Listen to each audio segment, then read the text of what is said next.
Assalamualaikum warahmatullahi wabarakatuh. Salam sejahtera bagi kita semua. Di sini saya perwakilan kelompok 3 yaitu akan menjelaskan terkait studi kasus yang kelompok kami lakukan atau kami ambil, yaitu studi kasus untuk pemenuhan tugas proyek mata kuliah ekonomi publik.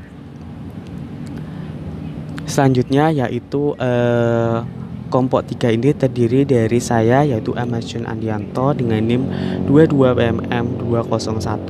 Kemudian ada Putri Helena Lahagu dengan NIM 721343410008. Kemudian ada Sidik Maulana Bakhtiar dengan NIM 22PMM075. Selanjutnya kita akan masuk ke studi kasusnya.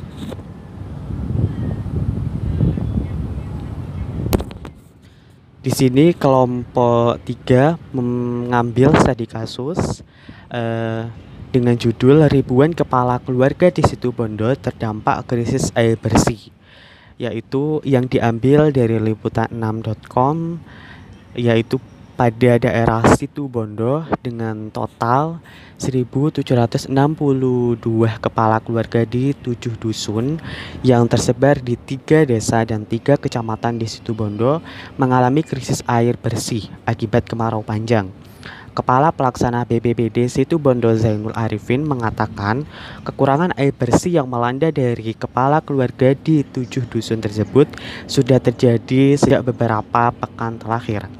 Di sini di samping kanan ini ada terlihat sebuah gambar yang dimana itu adalah kondisi daripada ribuan kepala keluarga yang ada di Situbondo yang mengalami krisis air.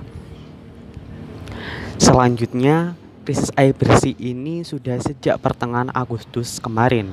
Untuk memenuhi kebutuhan air bersih dari kepala keluarga ini, BPBD sudah mendistribusikan air bersih sejak ada permintaan dari masing-masing desa. Untuk mengantisipasi adanya wilayah yang mengalami kekurangan air bersih pada musim kemarau tahun ini, ia menghimbau kepada semua camat dan kepala desa untuk melaporkan jika daerahnya kekurangan air bersih di BPBD Situbondo. Pihak desa ini langsung bisa melaporkan ke kecamatan masing-masing jika di wilayahnya mengalami kekurangan air bersih, sehingga BPBD dapat segera menjadwalkannya. Bisa dilihat di samping kanan itu adalah yang dimana BPBD mendistribusikan air bersih kepada rumah-rumah warga atau kepala keluarga yang ada di Situbondo. Selanjutnya akan dibahas pembahasan oleh teman kelompok saya. Adapun pembahasan dari studi case ini, air yang pernah dianggap sebagai barang yang dapat diperoleh dari alam dengan cuma-cuma, kini sudah mengalami proses komoditasi. Air merupakan substansi penting dalam mendukung kehidupan manusia. Tanpa air, kesinambungan hidup manusia akan terganggu yang pada akhirnya akan menyebabkan berkurangnya keseimbangan lingkungan hidup manusia. Seiring dengan pertambahan populasi manusia, air bersih semakin menjadi sumber daya yang langka dan tidak ada penggantinya. Ini merupakan permasalahan utama yang dihadapi terkait dengan ketersediaan air bersih. Adanya antara permintaan dan penyediaan infrastruktur air bersih yang tidak dengan mudah untuk dipenuhi, menjadikan beban yang amat berat bagi pemerintah untuk mengatasinya. Celah ini tercipta akibat makin meningkatnya tuntutan permintaan tingkat layanan atau level of service yang belum dapat diikuti oleh pemenuhan kebutuhan. Sebagai suatu barang publik yang ketersediaannya makin terbatas, pengelolaan air bersih menjadi salah satu tugas utama otoritas publik untuk melakukan pengaturan serta pelayanan publik di bidang penyediaan air bersih. Dalam kasus ini dijelaskan, akibat dari krisis air yang selalu terjadi ketika musim kemarau datang yang dirasakan oleh masyarakat. Hal tersebut perlu adanya perhatian secara khusus oleh pemerintah untuk mengatasi permasalahan tersebut agar masyarakat yang terdampak akan hal tersebut dapat terbantu akan pelayanan air bersih secara langsung maupun dengan pemberlakuan regulasi-regulasi terkait yang dilakukan oleh pemerintah.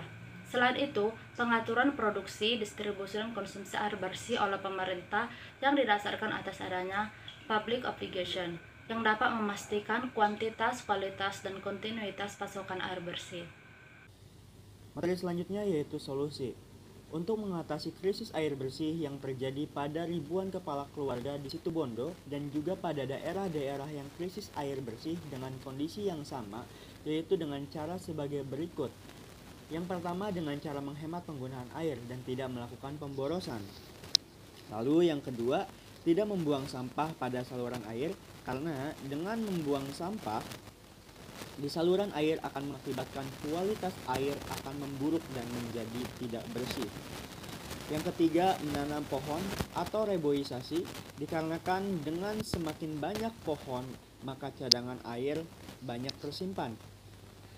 Membuat tempat penampungan hujan, dan yang terakhir, kita bisa melapor ke pihak pemerintah atau lembaga yang berwenang di tempat tersebut agar permasalahan tersebut bisa terselesaikan dan mendapatkan solusi terbaik untuk masalah tersebut.